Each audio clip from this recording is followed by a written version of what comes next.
चलिए वो ध्यान से देखते लोग। नैरोबी प्रोटोकॉल हो गया, समय भर लेंगे। आपको नैरोबी प्रोटोकॉल का डेट याद रखना है। आप बताइए, हम नहीं बताएंगे। नैरोबी प्रोटोकॉल कब हुआ था? अरे गुरुजी स्टार्ट कर दिए हैं, भर दिए हैं।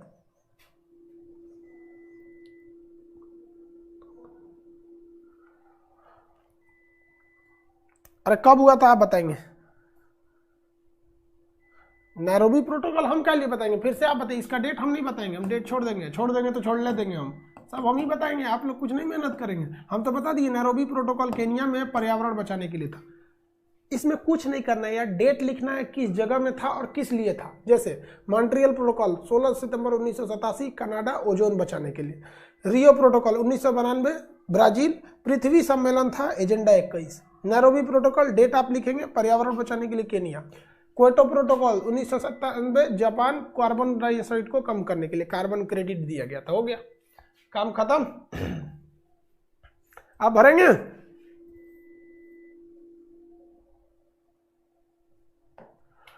आप भर लेंगे इसको। अब आगे बढ़ते हैं। इस प्रोटोकॉल के बाद क्या है? यूएन। यूएन होगा इस प्रोटोकॉल के बाद। देखिए यूएनओ है प्रोटोकॉल के बाद। प्रोटोकॉल के बाद क्या है भैया? यूएनओ। प्रोटोकॉल के बाद देखिए, प्रोटोकॉल के बाद आपका है यूएनओ। यूएनओ की स्थापना 24 अक्टूबर 1945 को हुई थी। 24 अक्टूबर 1945 को किसकी स्थापना हुई थी? यूएनओ की स्थापना हुई थी। ये यूएनओ का मुख्यालय कहाँ है? ये न्यूयॉर्क में है। यूएनओ का मुख्यालय कहाँ है? न्यूयॉर्क में। कब स्थापना हुई थी? 24 अक्टूबर 1945 में। यूएनओ में कितने सदस्य हैं बताइए? इसकी तो स्थापना 24 अक्टूबर 1945। कितने सदस्य हैं? 193 सदस्य।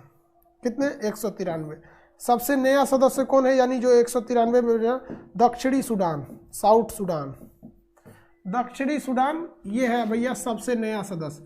यूएनओ का सबसे नवीनतम सदस्य दक्षिणी सूडान। देखिए अब यूएनओ में ना पूरी दुनिया को कंट्रोल करती है यूएनओ। जिस तरह से भारत में संसद है ना, तो पूरी दुनिया में यूएनओ है, उसका नियम पूरी दुनिया में चलेगा। अब ये दुनिया में इसके नियम चलने के लिए जरूरी है भैया पूरी दुनिया में कौन सी भाषा बोली जाएगी। हर देश वाले अलग अलग भाषा बोलते हैं, तो इनमें ऑफिशियली कितनी भाषाएं हैं? तो भाषा जो है वो ऑफिशियली इसमें 6 भाषा है। आप इन 6 भाषा में से कोई एक चुन लीजिए। अब कौन कौन सी भाषा है? तो देखिए इंग्लैंड की इंग्लिश, फ्रांस की फ्रेंच, स्पेन की स्पेनिश। 3 भाषा तो यही हो गई, English French Spanish. English French Spanish 3 तो यही हो गई, इंग्लिश फ्रेंच स्पेनिश। ये मिडिल ईस्ट में पूरा में अरबी भाषा बोली जाती है, तो अरबी। इंग्लिश फ्रेंच स्पेनिश अरबी। कितनी भाषा? 4। इंग्लिश फ्रेंच स्पेनिश अरबी। इसके बाद से रसियन और चाइनीज। रसियन चाइनीज, चाइनीज भाषा को मंडारिन बोलते हैं, तो रसियन और चाइनीज, रसियन और चाइनीज ये हो गई भाषा। आगे बढ़े, चलिए ध्यान से देखते हैं लोग। टोटल यूएन में कितनी भाषा है? तो भैया 6 भाषा। कौन कौन? लाइन से यहाँ याद रखेंगे। English French Spanish, English French Spanish, English French Spanish, English French Spanish, English French Spanish, अरबी रसियन चाइनीज, अरबी रसियन चाइनीज, अरबी रसियन चाइनीज, अरबी रसियन चाइनीज। नक्शा के हिसाब से बोलना है, जैसे दिमाग में बनना चाहिए। कैसे दिमाग में बनना चाहिए? आज बंद करेंगे। हाँ, इंग्लिश फ्रेंच स्पेनिश ये 3 तो यहाँ होगा। यहाँ पे अरबी, यहाँ रसियन और यहाँ पे चाइनीज। आराम से ऐसे इस टाइप की भाषा। नंबरिंग गलत लिख दिए ना यहाँ। देखिए इंग्लिश फ्रेंच स्पेनिश 3 तो इस साइड में, इंग्लिश फ्रेंच स्पेनिश, अरबी रसियन चाइनीज, अरबी रसियन चाइनीज। टोटल आधिकारिक भाषा कितनी है? 6। लेकिन जो डॉक्यूमेंट्स मिलते हैं, पीडीएफ मिलता है, जो पेपर वर्क मिलते हैं, वो मिलते हैं केवल 2 भाषा में, इंग्लिश और फ्रेंच में। टेप भले आप बोल सकते हैं 6 भाषा, ये बोलने के लिए 6 भाषा है। हालांकि आप कोई और भाषा भी बोलेंगे तो फिर आपको दूसरे को समझ में नहीं आएगा। तो समझाने के लिए जो ट्रांसलेशन का खर्चा आएगा ना, उसी देश से लिया जाता है। जो ट्रांसलेटर बैठ के समझाता है उसका पूरा खर्चा उसी से लिया जाता है। समझ में आ गया कि नहीं आ गया? किसी को कोई दिक्कत? आगे बढ़े। तो ये है आपका भाग संख्या 6, सॉरी भाग कर भाषा 6। आधिकारिक भाषा 2 है जिसमें पेपर वर्क होता है, इंग्लिश और फ्रेंच। English French. सबसे बाद में कौन सी भाषा जोड़ी गई थी? तो अरबी भाषा। सबसे बाद में कौन सी भाषा? अरबी भाषा। याद रहेगा, सबसे बाद में कौन भाषा? अरबी भाषा। किसी को भाषा से रिलेटेड दिक्कत है तो बताया जाए। किसी को भाषा से रिलेटेड कोई भी दिक्कत है तो बताया जाए।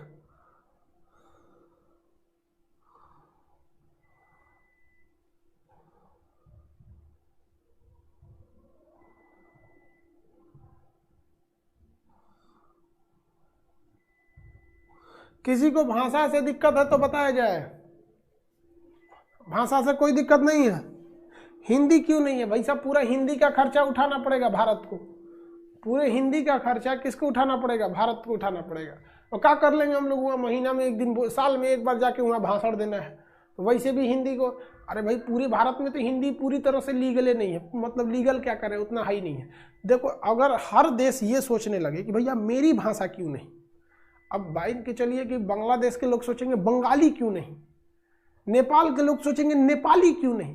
तो देखो भाई साहब, राष्ट्रीयता एक अलग जगह पे है और एक जेन्युइन सिटी अलग चीज पे है। कुछ खास तो इफेक्ट पड़ेगा नहीं वहां पे जाके। अब मतलब आपको क्या लगता है कि चाइना का आदमी सीखेगा आपको चाइनीज भाषा, मतलब हिंदी भाषा सीख के वहां बोलने के लिए? और कितने लोगों को फायदा होगा? हाँ ये जरूर है कि अगर हिंदी अलाउ हो जाता है तो अगल बगल के देश के लोगों को फायदा हो जाएगा। पाकिस्तान वाले भी हिंदी बोल लेते हैं और कुछ कुछ अफगानिस्तान वाले भी बोल लेते हैं। तो पाकिस्तान, अफगानिस्तान, नेपाल, बांग्लादेश, श्रीलंका वाले उतना हिंदी नहीं बोल पाते हैं। तो ये सब देश को भी फायदा हो जाएगा हिंदी बोलने से। लेकिन खर्च, दिक्कत क्या है कि सबको खर्च हम ही लोग को उठाना पड़ेगा और फिर सारे देश को लागू करना पड़ेगा। तो इससे हो जाएगा तो ऐसा नहीं कि बहुत बड़ा चेंजिंग आ जाएगा। हाँ आप ऐसे कहिए कि चाइनीज में किसको समझ में आएगा? तो भैया केवल चाइना अपने लिए चाइनीज रखा है, तो चाइनीज भाषा में भी क्या इफेक्ट पड़ता है? बस वो चाइनीज अपने बोल के चल जाता है और किसी को तो होता नहीं। यही सब थोड़ा थोड़ा सा दिक्कत आता है। हालांकि ये कोई बहुत बड़ा इशू नहीं है। हम लोग को मेन जरूरी है वीटो पावर। भाषा दे न दे, मेन जरूरत है क्या? वीटो पावर का। मेन जरूरी क्या है? वीटो। टोटल दुनिया में कितने देश हैं वीटो पावर वाले? तो देखिए यूएनओ में सुरक्षा परिषद में 15 सदस्य हैं, जिसमें 5 के पास वीटो है और 10 के पास वीटो नहीं है। तो ये जो 5 हैं इन्हें कहते हैं वीटो वाले अस्थाई, ये परमानेंट रहते हैं। और ये 10 जो हैं ये जो होते हैं इनके पास कोई वीटो नहीं है, ये है अस्थाई। अस्थाई, इनका कार्यकाल 2 साल का होता है। इनका कार्यकाल 2 साल का होता है। इंडिया इस बार इसका कार्यकाल का सदस्य बन चुका है, पाकिस्तान हट गया। ये 2021 में भारत बना है और 2022 में इसका कार्यकाल, 2021 में है तो 21 और 2022 2 साल में खत्म हो जाएगा भारत का पोस्ट। तो देखिए ये तो बनते घटते रहते हैं, अल्फ़ाबेट के हिसाब से इन लोग का नंबर ही आता है। 2 साल के लिए भारत आया, हट जाएगा इसके बाद। लेकिन ये 5 जो वीटो पावर है ये नहीं हटते हैं। जब तक ये 5 किसी चीज़ पर रेडी नहीं होते हैं वो विधेयक पारित ही नहीं हो सकता।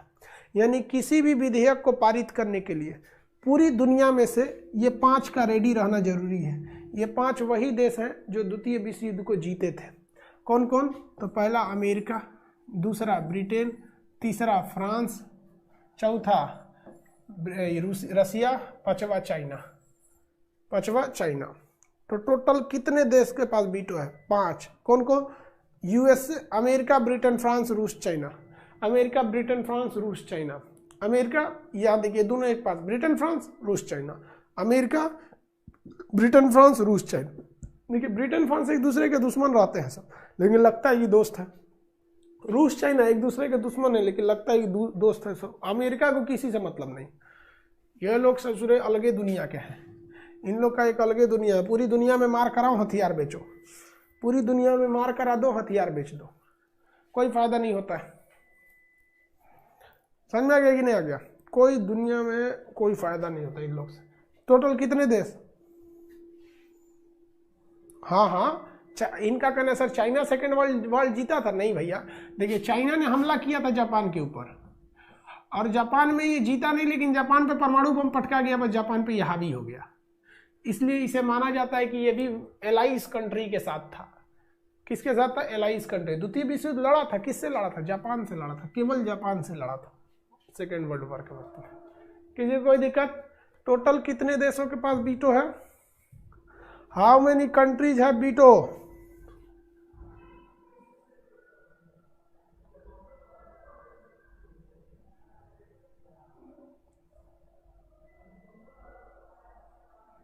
अरे टोटल वीटो कर रहे हैं। टोटल वीटो केवल 5 के पास है। सुरक्षा परिषद में टोटल सदस्य कितने हैं? 15। 5 ठो परमानेंट, 10 ठो टेम्प्रोरी, 15 हो गए टोटल मिला के। भारत के पास वीटो पावर नहीं है। क्यों नहीं है? तो इसका सबसे बड़ा रीजन है चाइना। देखिए, जिनको वीटो पावर दिया जाता है उनको यूएनओ के कुल खर्च का एक बहुत बड़ा हिस्सा उठाना पड़ता है। बहुत बड़ा हिस्सा यूएनओ के कुल खर्च का उठाना पड़ता है। भारत अभी भी यूएनओ के टोटल खर्च का महज 1.5 से 2% खर्चा उठाता है। जब देश आज़ाद हुआ था तो भारत को वीटो पावर दिया जा रहा था, लेकिन कहा जा रहा था कि आपको इसके कुल खर्च का 7% उठाना पड़ेगा, 7% से भी ज़्यादा उठाना पड़ेगा। लगभग उसी के रेट में था ये परसेंटेज। तो उस समय जवाहरलाल नेहरू और हमारी देश की अर्थव्यवस्था इतनी कमज़ोर थी कि हम लोग के पास उतना पावर ही नहीं था कि वो खर्च उठा सके। क्योंकि बताइए, जो देश अपनी सेना पर अपनी टोटल जीडीपी का 7% नहीं खर्चा करता है, जो देश आज भी हम लोग की पूरी शिक्षा का 2% भी मतलब 7% जीडीपी का टोटल 7% हिस्सा हमारे यहाँ आज भी शिक्षा पे खर्च नहीं होता है, तो उस वक्त में हम कहाँ से दे पाते? तो जवाहरलाल नेहरू ने सोचा कि भैया इतना तो हम दे नहीं पाएंगे, लेकिन बेहतरीन ये रहेगा कि हम अपने किसी अच्छे पड़ोसी को दे सके और वो एशिया में रह जाए। रूस के पास ऑलरेडी था, तो जवाहरलाल नेहरू ने उस वक्त दिमाग क्या लगाया कि हम किसको दे दें? तो भैया अरब देश वालों को देते तो ये सोच रहे पाकिस्तान के फेवर में चले जाते हैं। दूसरे छोटे देश को वो मिल ही नहीं सकता था, और उस समय इन लोग के पास पेट्रोल नहीं था, ये भी गरीब थे सब। तो फिर एशिया में दिया किसको जाए? रूस तो यूरोप में आता है। रूस देखिए, ब्रिटेन जो है, ब्रिटेन, फ्रांस और रूस, ये तो यूरोप में आते हैं, लेकिन एक एशिया के देश को देना था।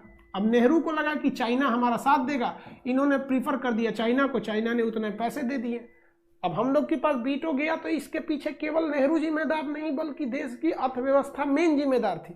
वरना किसी को कोई थोड़े ना कुत्ता कट ले। हम आपसे कहते हैं मर्सिडीज ले लीजिए ना, लीजिए मर्सिडीज, पैसा दे दीजिए, तो आप क्या कहेंगे? ना हम मर्सिडीज ना लेंगे, मुकेश अंबानी को दे दीजिए। तो इसके लिए आप जिम्मेदार थोड़ी है। मतलब देखिए, कहीं ना कहीं तो हम भी हैं। हमको उस वक्त कोई ना कोई नेगोशिएशन करके, कुछ ना कुछ जुगाड़ तान लगा के, मोलाई भाव करके ले लेना चाहिए।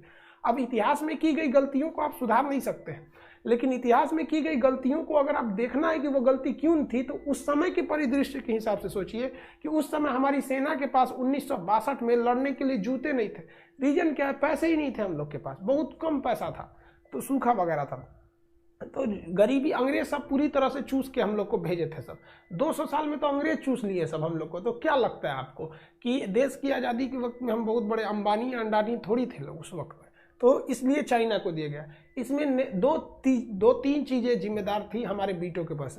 सबसे पहला, हमारी देश की अर्थव्यवस्था अच्छी नहीं थी। दूसरा, नेहरू के पास 2 गलती, एक दूरदर्शिता उतनी अच्छी नहीं थी, दूसरा चीन पर बहुत ज़्यादा भरोसा किए थे, और सबसे बड़ा हरामीपन चीन का, कि भाई साहब अब तुम हरामीपन पे उतर जाओगे तो फिर कौन जानता है, अगर तुम पूरी तरह से हरामीपन पे उतर जाओगे तो क्या कहेगा कोई तुमसे। तो नेहरू ने उस समय का जो विकल्प देखा उसके हिसाब से सही समझा। आप कहेंगे कि सर नेहरू ने जापान को क्यों नहीं दिया? भैया उस टाइम जापान ने बहुत खतरनाक कंडीशन पे था, जापान को कोई देने का, जापान को मिल ही नहीं सकता था। तो भारत के सामने बस यही ऑप्शन था कि एशिया में दिया किसको जाए। रूस के पास ऑलरेडी था, तो एशिया में उन्होंने कहा कि भारत तुम ले लो, लेकिन हमारे पास पैसे नहीं थे। सऊदी अरब वगैरह के पास पैसे नहीं थे, सऊदी अरब को मिल जाता तो आज भी पाकिस्तान के फेवर में ज़्यादा रह जाता।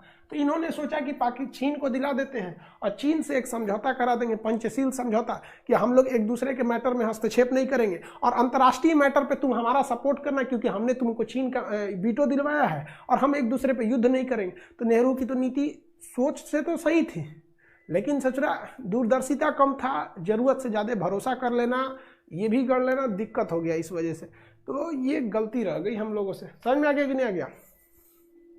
जापान को दे देते, जापान पे परमाणु बम मारा गया था, वही ससुरा द्वितीय विश्व युद्ध मार रहा था। द्वितीय विश्व युद्ध में वीटो केवल जीतने वालों को मिला था, तो बहुत खरमंडल मचाया था। अमेरिका उसको देने ही नहीं देता, क्योंकि वीटो देने के लिए भी जो ऑलरेडी वीटो वाले उनको सहमत होना चाहिए था।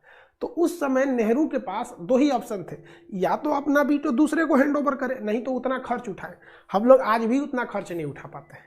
और इनफैक्ट अगर आज भी भारत को कह दिया जाए कि आप यूएनओ के टोटल खर्च का 7% उठा लीजिए, या फिर अपना जो खर्च उठाते हैं उसका डबल ट्रिपल उठा लीजिए, तो आज भी हमें सोचना पड़ेगा, नहीं उठा पाएंगे लोग आज भी। लेकिन हाँ, आज ये है कि आज हम अरेंजमेंट कर सकते हैं, कुछ टैक्स वगैरह बढ़ा के कुछ करके हम अरेंजमेंट कर सकते हैं, लेकिन उस वक्त नहीं कर सकते थे।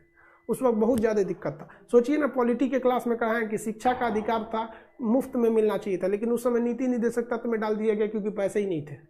कहाँ पैसे हुआ करते थे उस टाइम? समझ में आ गया? जापान को एक लड़का कह रहा है क्यों नहीं दे दिए, वियतनाम को दे देना चाहिए। हद है यार, वियतनाम को देना चाहिए, पागल हो क्या? भारत के पास पैसे नहीं जुट रहा है, वियतनाम के पास पैसा। हाथी डूब गई तो एगो लड़का कह रहा है ओ माय गॉड हाथी डूब गई, गधा हिलाओ गधा पार कर जाएगा। अरे बकलवा, देख रहा है कि जब भारत जैसा विशाल देश के पास पैसे नहीं जुट पाया तो कह रहा है वियतनाम। आप पागल हैं, आप 2021 में सोच रहे हैं और हम आपको बता रहे हैं 1950 की बात। हद है यार, आप 2021 में खड़ा होकर 1950 की बात सोचिएगा। नहीं ना, आप उस वक्त के हिसाब से सोचिए। वियतनाम पे तो अमेरिका बम मारा था, 27 करोड़ बम गिरा दिया था, याद है कि नहीं? वियतनाम तो अपने परेशान था, वियतनाम को तो खुद बांट दिया था। 17 डिग्री उत्तरी वियतनाम, दक्षिणी वियतनाम तो अपने मर रहा था, उसको वीटो देंगे आप? नहीं दे सकते। वियतनाम अभी कोई कहेगा कि मालदीव को क्यों नहीं दे दी, श्रीलंका को क्यों नहीं दिया? अरे भाई साहब, भारत जैसा देश जब टेंशन में आ गया तो एशिया, देखिए रूस हटा दीजिए, रूस एशिया में नहीं आता है। एशिया में डिसीजन जब भी लिया जाएगा तो वो रूस, भारत लेगा या फिर चाइना लेगा। एशिया में इन्हीं का राज हो सकता है। तो या तो वीटो हमें मिलता या तो वीटो चाइना को मिलता। चाइना पावरफुल था, ले लिया। हम लोग की बस अर्थव्यवस्था नहीं गड़बड़ हुई रहती ना, आज हमारे पास भी वीटो रहता। लेकिन आप टेंशन नहीं लीजिए, आप टेंशन नहीं लीजिए, हम वादा करते हैं आपको कि आने वाले 10 से 12 साल में हमें वीटो मिलेगा। हम लोग को वीटो मिलेगा। रीजन क्या है कि वीटो कैसे नहीं मिलेगा, रुकने दीजिए ना, हमको थोड़ा सा और आगे जाने दीजिए, और आगे जाने दीजिए। धीरे धीरे अभी पूरा इंडिया जाना है ना, जब पूरी दुनिया जान जाएगी ना हमको, धीरे धीरे हम यूएनओ में आग लगा देंगे। ऐसा स्थिति खड़ा कर देंगे ना कि तुमको या तो वीटो देना पड़ेगा, नहीं तो यूएनओ बंद करना पड़ेगा। कुछ कुछ चीजें हैं जो हम आपको ऑनलाइन नहीं बता सकते। दुनिया की हर चीज है जिसकी कमजोरी होती है। गीता में एक श्री कृष्ण ने कहा है कि जिस समय कोई समस्या जन्म लेती है ना, उसी समय उस समस्या का समाधान जन्म ले लेता है, बस खोजने वाला चाहिए। तो अभी हम लोग की आवाज़ इंडिया तक पहुंच सकती है। तो इंडिया में आज भी कोई सुधार लाना है तो खरमंडल मचा सकते हैं हम लोग, लेकिन वर्ल्ड लेवल पे नहीं कर सकते। लेकिन कसम भारत माँ की, एक ना एक दिन तो हम आग लगा देंगे। यूएनओ में भी पहुंचेगा एक खलबली की आखिरी ससुराई मास्टर है कौन। हमें वीटो मिलेगा कैसे नहीं मिलेगा ससुरा वीटो, मिलेगा बाबू, टेंशन नहीं लो। अभी आप लोग का बहुत बड़ा समर्थन रहता है, आप लोग का इतना स्नेह प्रेम रहता है। धीरे धीरे हमें पूरे इंडिया जान गया ना, जब जिस दिन वर्ल्ड आएगा हम तो चचरा यूएनओ का एक एक कमजोरी खखोर खखोर के पूरी दुनिया को बता देंगे। तो यूएनओ हमसे यही कहेगा कि भाई तू मास्टर चुप हो जा। हम कहे एक के साथ पे चुप हो तो भारत को वीटो दे दूँ, नहीं तो तू अमेरिका, ब्रिटेन, फ्रांस, चाइना, तू लोग इराक में क्या क्या काम किया, अफगानिस्तान में क्या क्या किया, वियना संधि का कैसे उल्लंघन किया, या फिर वासेनार अरेंजमेंट का कैसे उल्लंघन किया, सब बता देगा आदमी। हंगामा करेंगे। उसके पास 3 ऑप्शन रहेगा, या तो यूएनओ बंद कर, या तो वीटो दे, या तो हमको उड़वा दे। चलो ध्यान से समझते हैं।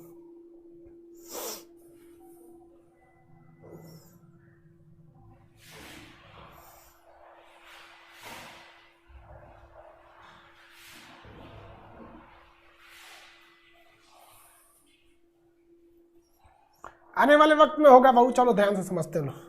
इतना तो समझ में आ गया, किसी को कोई दिक्कत नहीं है? यहाँ तक में समझ में आ गया, वीटो वगैरह समझ में आ गया। अब चलिए आज के लिए इतना ही रहने देते, टाइम भी हो गया होगा। ठीक है, आज के लिए इतना ही रहने देते थे। नेक्स्ट क्लास कल करेंगे। सर्वरों चिल्ला रहा है ससुरा, एप्लीकेशन जब तक अपडेट नहीं हो जाता है ना 1-2 दिन, आज लास्ट अपडेट होना चाहिए मेरे ख्याल से, तब तक ये ससुरा चिल्लाते रहेगा। चलिए आज के लिए इतना ही करना।